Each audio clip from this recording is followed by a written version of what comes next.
Once upon a time, in a quiet village by the shimmering blue sea, there lived a poor fisherman and his wife.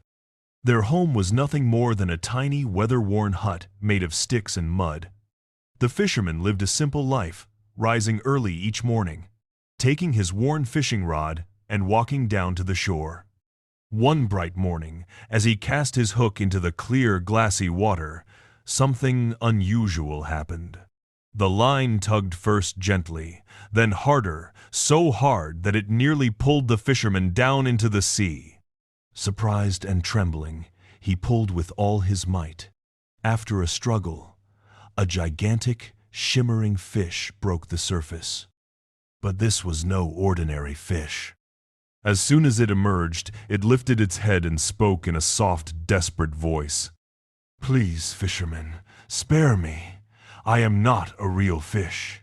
I am a prince, enchanted by magic. If you kill me, I am of no use for food. Please, please, let me go."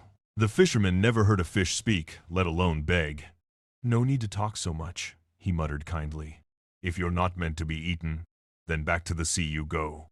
And without hesitation, he unhooked the fish and tossed it back into the deep water. The fisherman soon returned to his hut, empty-handed. When his wife saw him, she demanded, "Husband, did you not catch anything today?" He told her what had happened.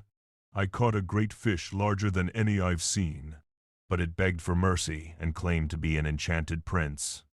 So I let it go." His wife stared at him, stunned.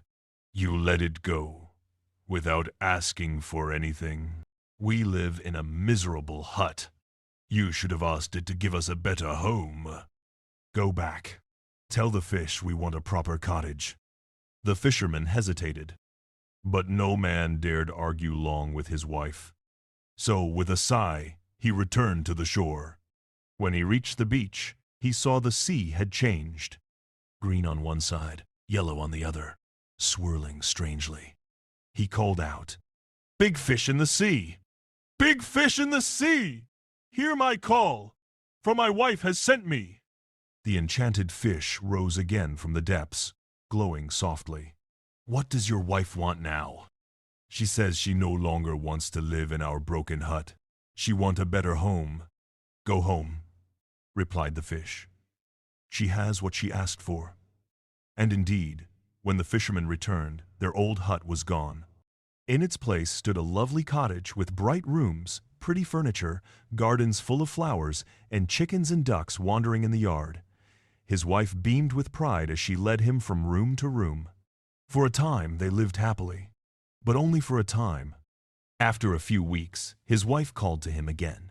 She said, "This hut is too small for us. The yard and the garden are very narrow, as you can see. I deserve to live in a much better house made of stone. That fish can't do that either. Go now and ask him to give us a house made of stone." When the husband heard this, he asked her, "Why is it necessary for us to live in this beautiful village where we live, in a building made of stone?" When the wife heard this response from her husband, she became very angry and ordered him, "Now go to the fish in the right place and ask him." The husband was not happy with this idea, but he had no choice. Found that the sea had changed color and was a dark blue and wine color. The green and yellow colors that had been there before were no longer visible, but the sea was calm. As soon as he reached the shore, the biggest fish in the sea, the biggest fish in the sea. "O sea, hear my call, O sea, and come quickly to me, for my wife has sent me to you." As he said this, the fish swam back to where he was standing and asked, "What did your wife spill today?" The fisherman replied, "She wants to live in a big stone building." The fish said, "Go back to her," returned and swam down into the deep sea. As soon as the fisherman heard this, he went straight to his residence. When he arrived at his residence, he found a large and beautiful building built of stone in the courtyard. His wife was waiting for him downstairs. As soon as he entered the courtyard, she took his hand and led him inside. Inside the building, a large hole paved with marble was visible. At the doors of each room, several servants stood guard, holding the doors open. The walls were shiny and adorned with beautiful ornaments. The chairs and tables in each room were all made of marble. In addition, a special carpet was spread all the way around each room, and on each table were placed very expensive wine and desserts.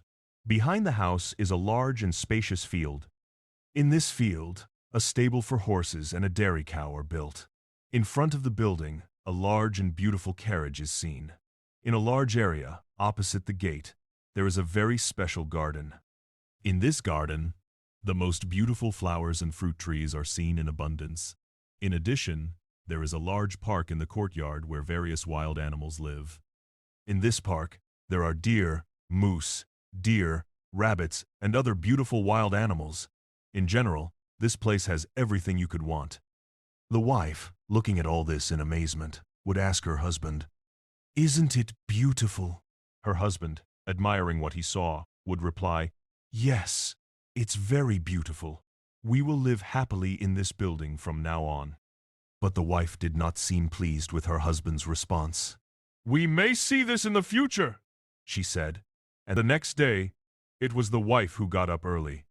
As she lay in bed and looked out the window, she saw a beautiful country spread out before her. "Look out the window." She pointed to the vast country visible from the window in the distance. "Shouldn't we be kings of this country? Go to the fish and tell him that we want to be kings of this country," she said. The husband was confused and said, "Why is it necessary to be kings? I have no desire to be king." The wife was not easily persuaded. "If you don't want to, I want to be queen. Now go and tell the fish that I want to rule this country," she ordered him again. The man, deeply saddened by his wife's desire to become queen, headed for the sea. When he reached the sea, he saw that it was black. He found it gray in color. The water was churning up and down. A bad smell was coming from the water. He stood by the sea watching this. "The biggest fish in the sea. The biggest fish in the sea. Listen to my voice and come to me quickly, for my wife sent me to you." As he said this, the fish swam back to where he was standing as usual and asked, "What did your wife want today?" The fisherman said, "Today too, she says, I want to be a queen." The fish said, "Go to her place. She has become a queen as she wished." And he hid. When the fisherman went home, he was amazed and found that the building where he lived had been transformed into a palace. In this palace, a large hall was decorated with beautiful ornaments and could be seen from afar. A guard of honor was seen standing at the entrance, and a military band was playing military music in the courtyard.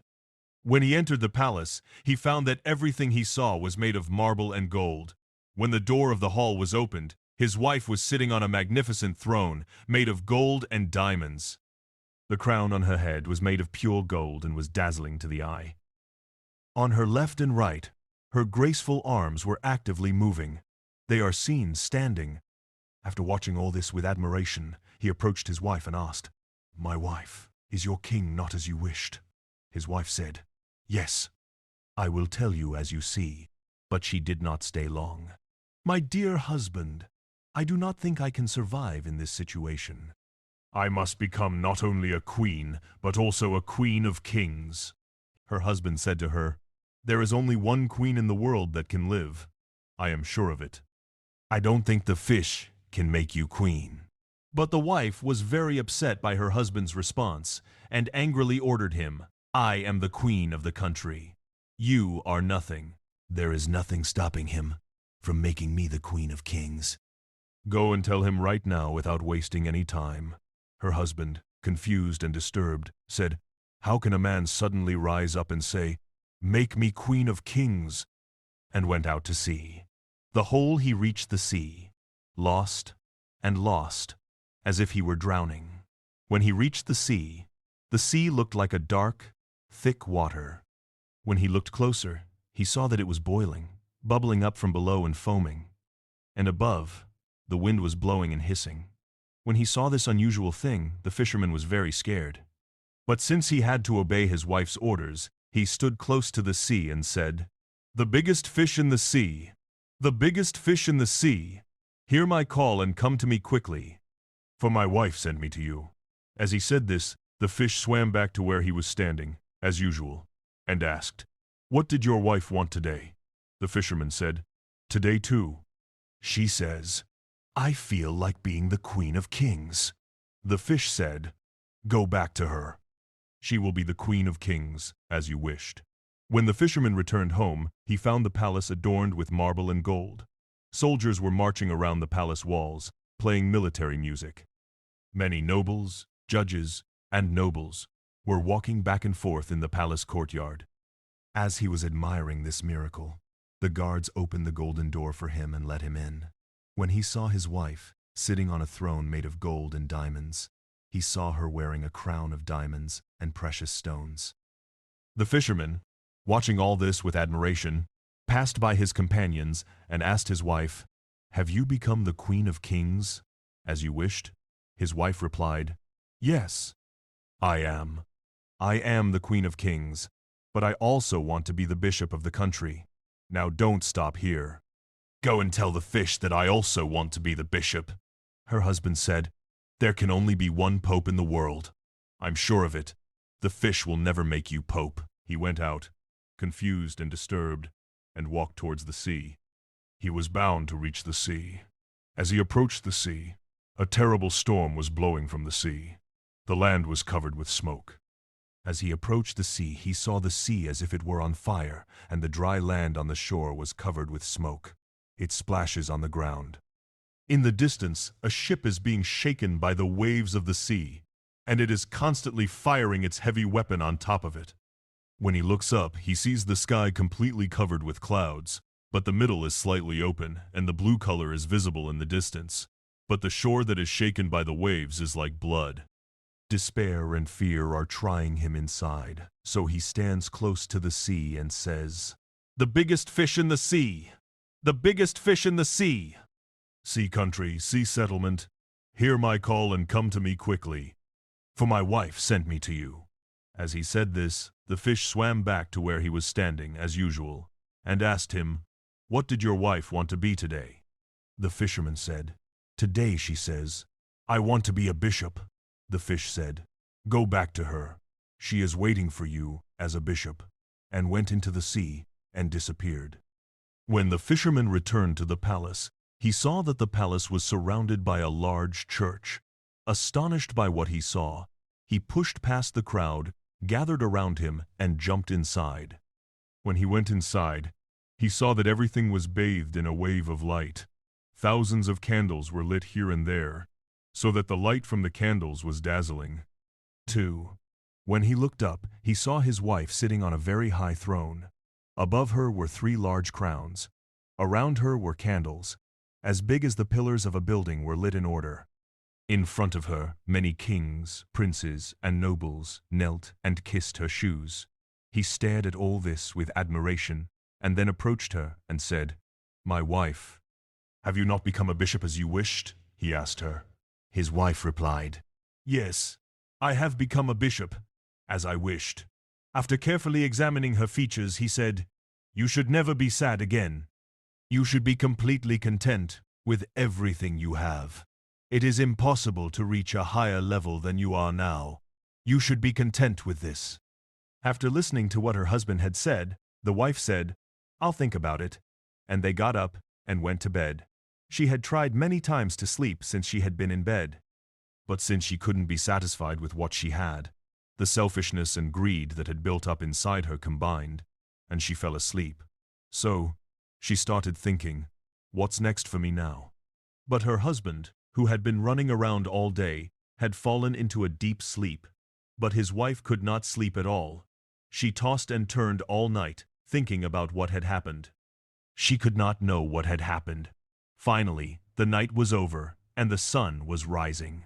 She sat up and began to notice the sun's rays, which were like flames of fire. As the sun's rays began to appear through the window, she thought, So it must be. Can't I make the sun and the moon rise at my command? She thought, and shaking her husband with her hands, she woke him up, saying, Get up. When he woke up, she said, Get up and go to the fish and ask for me, because I want to have power like the Creator. When her husband heard this, he was still not fully awake, but he was shocked by what he heard, and fell out of bed. He could not believe his ears. and wiping his eyes, asked her, "What did you say?" His wife said, "I am sad because I cannot command the sun and the moon to rise and set. If I had the power of the Creator, I would be sadder if I could not command them. Go and ask the fish for me now," she said. And as she looked at him intently, her husband became terrified and his whole body trembled. But his wife did not take this seriously. "Go and tell the fish that I want the power of the Creator," she ordered him again, shaking him. Her husband was so shocked by what he heard that he knelt at her feet and began to beg her, "Even if a fish cannot become a king or a pope, it cannot do what you have asked. Please change your mind. You should be content with the title of pope that you have received." Hearing this response from her husband, she jumped out of bed like a madman and threw herself on the carpet, crying, "I can't bear this. I don't think I can live if I don't get what I asked for." She started to cry. When the fisherman saw this, he put on his clothes and ran out like a madman. When he went outside, a fierce storm was blowing. He could not even stand on his own 2 feet because of the force of the wind. When he stopped, he saw the wind uprooting the trees and destroying the houses. The mountains around him were shaking violently, and the rocks on top of them were rolling down into the sea. The sky was completely dark, and terrible lightning was seen repeatedly shining its powerful light. The sea, unlike usual, was riding waves up to the waist of the mountains and splashing foam up to the top of the mountains. Noticing this terrifying situation, he approached the shore and stammered in a voice that even he could not hear clearly, "The biggest fish in the sea! The biggest fish in the sea!" The country of the sea settlement. Hear my call and come quickly to me, for my wife has sent me to you. As he said this, the fish swam back to where he was standing, as usual, and said, "Your wife. What did she want today?" he asked. The fisherman, "Today I want to be just like the Creator. Oh, fish. Go back to her. You will find her in that dirty, dirty hut," he said, and went into the sea and hid from sight. When the fish returned home, he found her sitting in that dirty, dirty hut, dressed in her old clothes, looking like a prostitute. He could do nothing. There was no one there. They continued their lives as safely confined to their huts as before.